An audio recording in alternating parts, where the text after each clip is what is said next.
राम नारायण राम. आमच्या भारत देशाकडे अशी आध्यात्मिक शक्ती आहे जी प्रत्येकाला आपल्या सोबत जोडू शकते. पण त्यासाठी आपल्याला आपले स्वतःचे ओळखणे महत्त्वाचे आहे.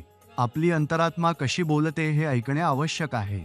आजच्या समाजात प्रत्येक व्यक्ती दुसऱ्यावर आपली सत्ता गाजवू इच्छितो, दुसऱ्याला दाबून ठेवू इच्छितो. परंतु आम्ही हे विसरतो की आम्ही सर्व 5 तत्वांपासून बनलेले आहोत. आमच्याकडे समान मन आणि हृदय आहे. परंतु हे आपल्यावर अवलंबून आहे की आपल्याला आपल्या हृदयात आणि मनात सकारात्मकता ठेवायची आहे की नकारात्मकता. आम्ही एकमेकांचा भला करण्याचा हेतू ठेवतो की वाईट करण्याचा. जेव्हा व्यक्ती लालचामध्ये अडकतो तेव्हा तो हे लक्षात घेत नाही की समोरच्याला तो किती वेदना देत आहे. जरा विचार करा, जर एखादी व्यक्ती आपल्यावर पूर्ण विश्वास ठेवत असेल आणि अचानक आपले स्वार्थ साधण्यासाठी त्याचा विश्वास तुटवून टाकता, तर त्या व्यक्तीला काय होईल ज्याने आपल्यावर इतका विश्वास ठेवला होता.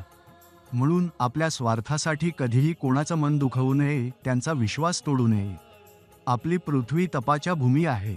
विश्वास ही आपली ताकद आहे. संयम आपला अनुशासन आहे आणि प्रेम आपला आत्मविश्वास आहे. या सर्व गोष्टी आपल्या हृदयात ठेवूनच पुढे जात राहा, तर आपली गंतव्य आपल्या समोर उभी राहील. द्वेषाच्या राजकारणाची आवश्यकता नाही. एकमेकांना कमी दाखवण्याची आवश्यकता नाही. आपल्याला आपली निसर्गातून मिळालेली अशी अमूल्य शक्ती आहे जी जीवनाला धन्य बनवू शकते.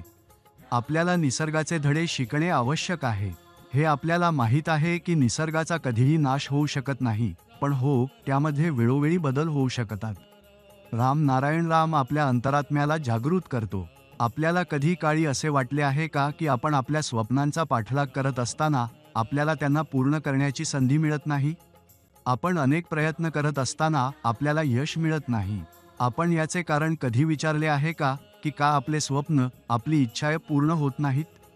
याचं मुख्य कारण म्हणजे आपल्याला आपल्या अंतरात्म्याशी, आपल्या स्वतःच्या शक्तीसोबत साक्षात्कार केलेला नाही. जर आपल्याला आपली शक्ती ओळखायची असेल तर आपल्याला राम नारायण राम ह्या मंत्रासोबत जोडले पाहिजे. नंतर आपले स्वप्न केवळ पूर्ण होणार नाहीत, तर आपल्याला आपल्या आतल्या ऊर्जेचा अनुभवही होईल. म्हणूनच हे सांगितले जाते की राम नारायण राम ह्या मंत्रामध्ये ती शक्ती आहे जी संपूर्ण सृष्टीला आपल्यात सामावून घेते. कित्येक लोकांनी या मंत्राशी जोडले जाऊन आपले जीवन बदलले आहे. मग तुम्ही का थांबलात? लगेच या पवित्र मंत्राशी जोडला आणि समाजाला देखील प्रेरित करण्यासाठी याचा प्रसार करा. याने आपल्याला आनंद मिळेलच. आजकालच्या युवकांमध्ये सहनशीलता कमी आहे. आपले युवा कमी वेळेत आणि कमी श्रमात जास्त यश मिळवू इच्छितात. जेव्हा ते यश मिळवू शकत नाहीत तेव्हा ते निराशेच्या फेऱ्यात अडकतात. म्हणूनच आजच्या युवा पिढीला राम नारायण राम ह्या मंत्राशी जोडले पाहिजे, जेणेकरून त्यांच्या जीवनात थोडं संयम आणि सहनशीलता येईल. आजकाल आपल्या विवेकाची ओळख असणे फार महत्त्वाचे आहे, कारण आपला विवेकच आपल्याला सुख, शांती आणि यशाचा मार्ग दाखवतो. हाच विवेक आपल्या विचारांची आंतरिक क्षमता वाढवतो आणि ह्या विवेकाची उत्पत्ती राम नारायण रामच्या जपाने होतो. जेव्हा आपली युवा पिढी राम नारायण राम ह्या मंत्राशी जोडली जाते आणि त्याचा जप करतो, तेव्हा त्यांच्यात आंतरिक विवेकाचा विकास होईल. प्रत्येक पालकाचे कर्तव्य आहे की ते आपल्या मुलांना लहानपणापासूनच ह्या मंत्राची शिकवण द्याव्यात. लहानपणीच मुलांना राम नारायण राम ह्या मंत्राशी जोडण्याचा प्रयत्न करावा, जेणेकरून त्यांच्या विवेकाचा विकास लवकर होईल. प्रत्येक व्यक्तीच्या शरीरात 50,000 कोटी आत्म्यांचा वास असतो. आपल्याला दररोज 2-3 वेळा चांगलं जेवण मिळतं, ज्यामुळे आपल्याला तृप्ती मिळते. परंतु आपल्याला कधी विचार केला आहे का की ह्या 50,000 कोटी आत्म्यांना काय मिळतं? त्यांना जेवण मिळाले नाही तर ते अंतर्मनात मरत जातील. नंतर काय होईल? आपल्या शरीरात असलेल्या ह्या आत्म्यांची शक्ती आणि ऊर्जा कमी होईल आणि आपण हळूहळू कमजोर होऊ.